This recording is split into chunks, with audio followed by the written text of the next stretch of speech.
Halo murid Blessing, Koistin akan menjelaskan kimia kelas 12 sifat koligatif larutan.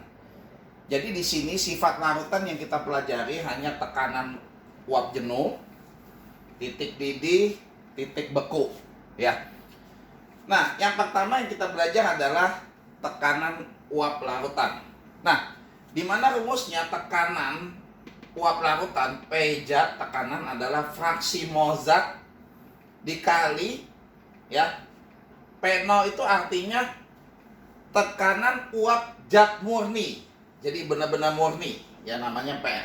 Ada P0 atasnya. Nah, sekarang kita belajar fraksi mol, ya. Yang disebut fraksi mol adalah misalnya gini. Ada alkohol 23%, ya, ml alkohol 46.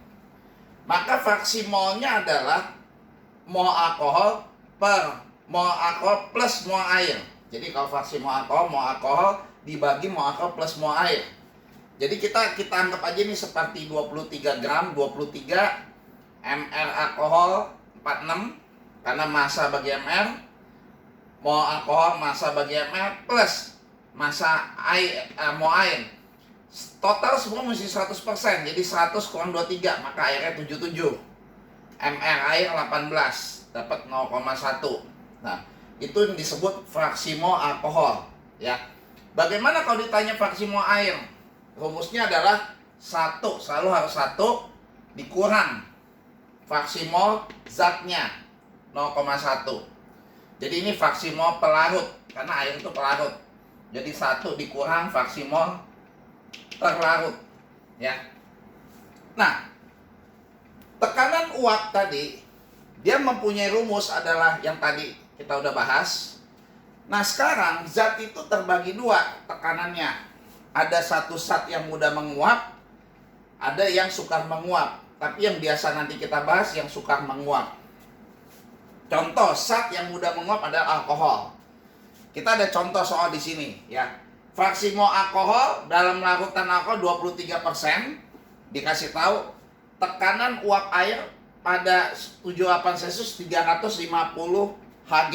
Nah, di sini tekanan uap air murni, ya, P0 maksudnya 350. Di sini juga dikasih tahu tekanan uap alkohol 78 Celcius, tapi ini murni si alkohol doang 760 mmHg. Yang ditanya adalah tekanan uap larutan alkohol. Perhatiin, kalau ini tekanan uap air ini terlarut, sedangkan alkohol uap air itu pelarut, sedangkan alkohol itu terlarut, ya. Air plus alkohol namanya larutan. Nah, yang kita mau hitung tekanan uap larutan, ya. Tekanan uap larutan alkohol, kalau zat yang mudah menguap adalah, perhatikan, tekanannya uap dari si airnya ditambah tekanan dari alkoholnya, ya, tekanan uap alkoholnya. Oke. Nah, kita tinggal masukin di sini, ya. Oke. Jadi ini alkoholnya, ya, alkohol. Sedangkan kita udah bahas di atas, tekanan zat ada fraksi mol zat kali, ya, tekanan, ya, zat murninya si zat itu. Artinya kalau tekanan uap air, artinya fraksi mol air tentu dikali P0 air, yang murni air, di plus tekanan uap alkohol, fraksi mol alkohol dikali P0 alkohol murni. Kita tinggal masukin fraksi mol tadi air, ini kita lihat 0,9 tadi. Tekanan uap air murni di sini di soalnya udah ada 350. Fraksi mol alkohol tadi kita lihat di sini 0,1. Terus kemudian tekanan dari alkohol, ya, 760, maka dapatnya 391 mmHg. Nah, bagaimana kalau konsepnya zat yang sukar menguap? Nah, kalau zat yang sukar menguap, ternyata tekanan campuran, yaitu larutan, itu hanya dipengaruhi dengan tekanan si pelarutnya saja. Ya. Kenapa? Karena yang terlarutnya sukar menguap. Jadi nggak diperhatikan. Jadi tekanan larutan, total larutan hanya dilihat pada tekanan pelarutnya saja.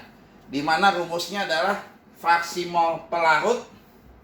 Ya, kalau di sini pelarut ya tentu kalau ada air sama alkohol, pelarutnya air. Ya, fraksi mol air dikali P0 pelarut, yaitu si air kalau konteks ini. Nah, setelah kita belajar itu, kita belajar lagi ada yang namanya penurunan tekanan uap larutan.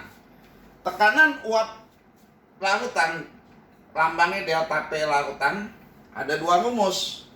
Rumus pertama adalah P0 pelarut dikurang P larutan. Atau rumus kedua, fraksi mol terlarut kali P0 pelarut. Jadi penurunannya rumusnya seperti itu. Ya.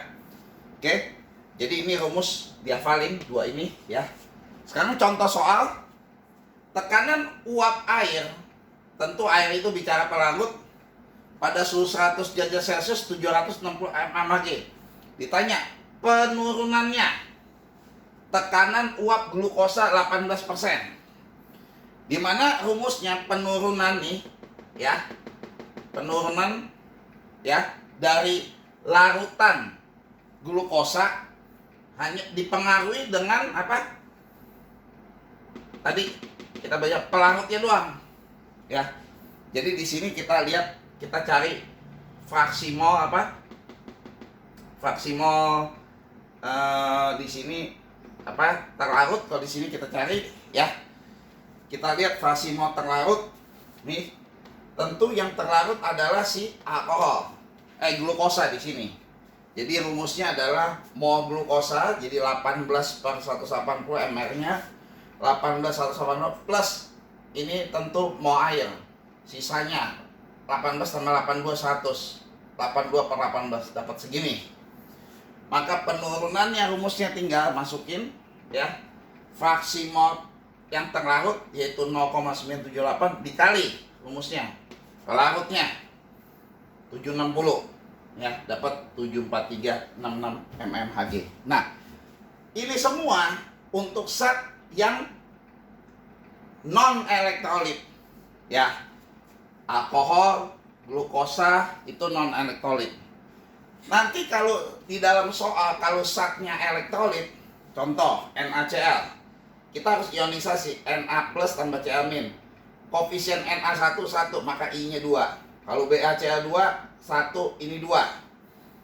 I-nya maka 3, 1 tambah 2. Nah, bedanya apa? Rumusnya sama, cuma bedanya fraksi molnya doang. Kalau fraksi molnya pelarut, rumusnya mol pelarut sama mol pelarut tambah, nah ini N2 kali I. Jadi terlarutnya harus dikali I. Demikian fraksi mol terlarut. Rumusnya demikian.